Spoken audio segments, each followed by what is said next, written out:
Hello everybody and welcome back to Video Game Therapy. So, excuse the springy noises.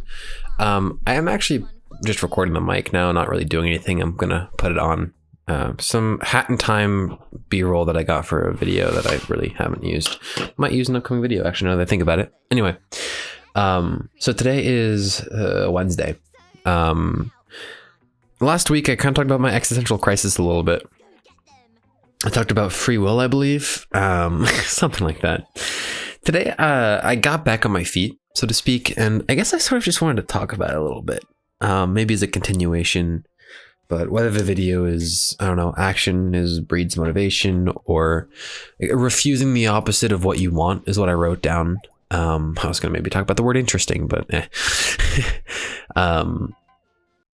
pretty much last week, I guess, I fell down, right?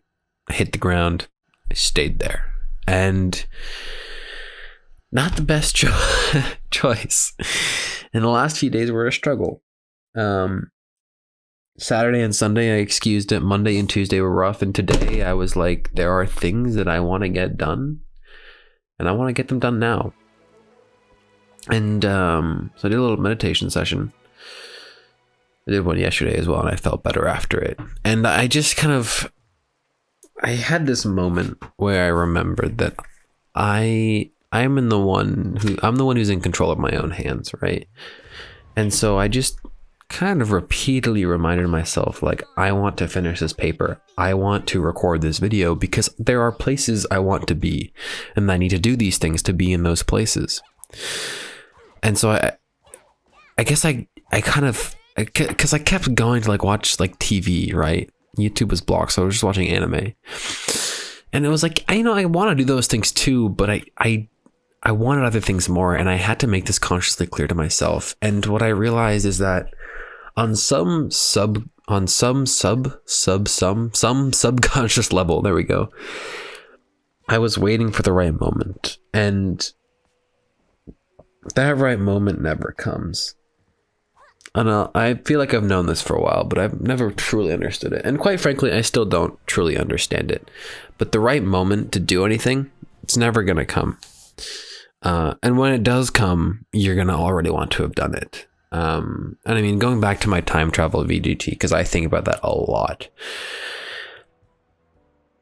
I'll take language learning as an example because I recorded a video on that today. I applied for an internship, and it takes place in Japan, and my application went through. I have to do some interviews still, but I was thinking, I cast myself to the future, and I was thinking of being in scenarios where I was like, oh, I wish I started learning Japanese years ago.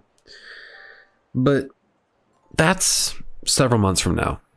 It's February, and I have the opportunity to start learning Japanese now, maybe alongside Russian, whatever.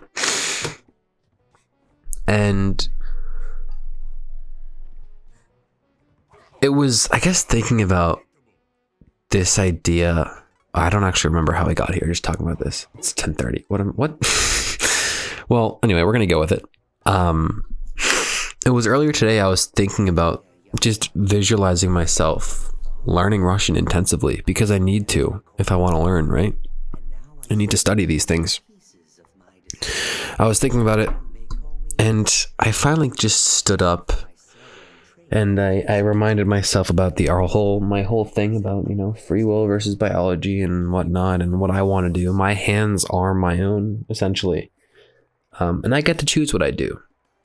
And so I sat down in front of my laptop, and I opened up Word, and I forced myself to write. Got my paper out. It was 2 pages. I mean, I'd written 7.5 pages of script the day before, so surely that must not have been too difficult. I don't know what it was that took me so long to get a school paper that was 2 pages done. I question it. But I ended up doing it, and I guess what I really realized was that I'm sitting around waiting for myself to feel better. And sometimes it's not about feeling better. It's about doing things despite that.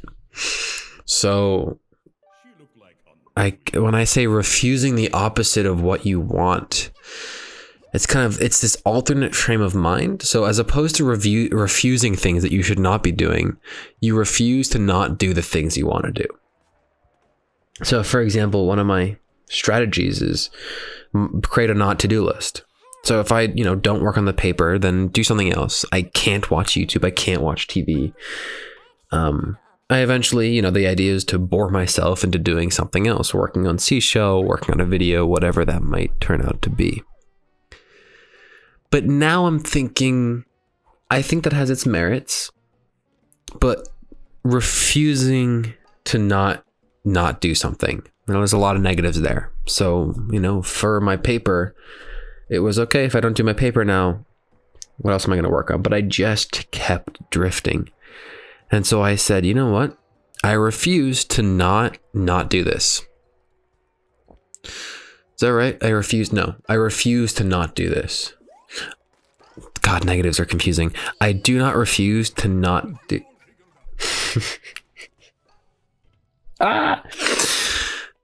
You sit down in front of an essay and you say, okay, I'm going to go do something else. No, I am going to refuse not doing this essay. I refuse. I am going to do it. I refuse not doing it. And that's kind of the mindset that finally got me to do it. I said, I'm fed up with you, i.e. me. I was like, you body, you're mine. So I sat down and I freaking did it. And I obviously had to edit it. I had to find a source, cite it. It's not like I just put down a 2-page masterpiece, obviously, but that one action spurred me on for the rest of today. And I feel like I can confidently say I got back on my feet. I feel like for a while I've been on the up and up, right? I've been pushing uphill and I hit to the top and I kind of stayed there. And, I went a little down, like up and down, pretty, small hills and bumps. But last week I really took a fall. I think I was expecting things to change so much and they didn't, but that's a bit aside the point, I feel like.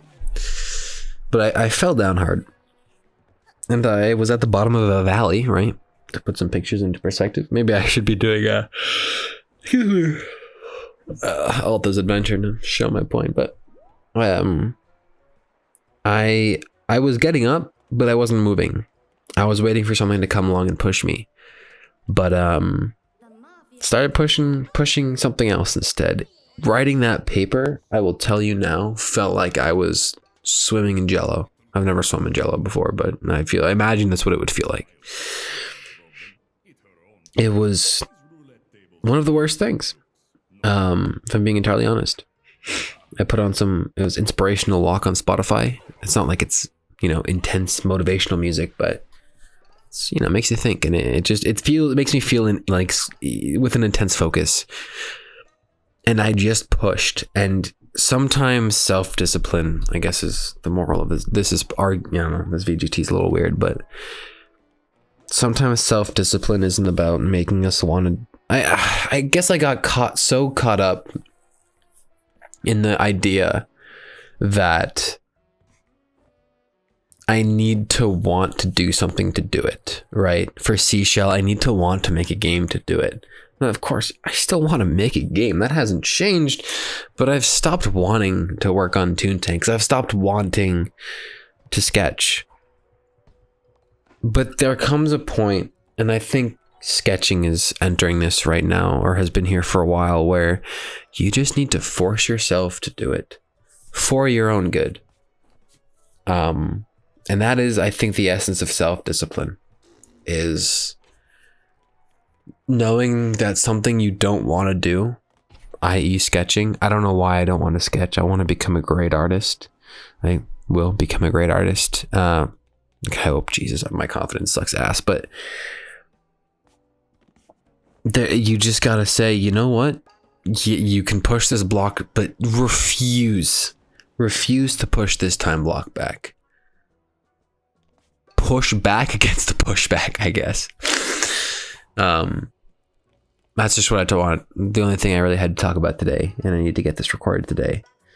But I think it's a valuable idea that, maybe if we sit down to work on something, and then we pick up our phone to, I don't know, check Instagram, which I deleted again today because I found myself falling back into that habit and I want to stop it before it rolls. We pick up our phone to check Instagram. It's not about, no, put Instagram away. And I'm going to experiment with this idea of, I'm kind of reforming what I just said, but experiment with the idea of put Instagram away, focus on the paper, and instead say, no, I refuse to not do this paper. I refuse to not do it. Because if we say, no, I'm going to do this paper, then we deviate, right? If we say we're going to do the paper, that's saying we're going to do one thing and makes everything else technically a possibility. But if we say, no, I refuse to not do this paper, we're flipping that. We're rejecting every other thing and focusing on one thing. Doesn't make much sense. And again, it's a frame of mind. So these things are always testy, but give it a shot. If you find yourself procrastinating, you want to sketch for a project, refuse to not do it, so that you're rejecting everything else in the space of possibilities, except for the one thing that you want to do. Thanks for watching and or listening to this week's video game therapy, game Hat in Time. And drop an email at my Proton mail in the description down below if you have any questions or whatever. One day I can dream, right? Thanks for watching and or listening. Have a good one. And as always, don't forget to stay awesome. See you next week.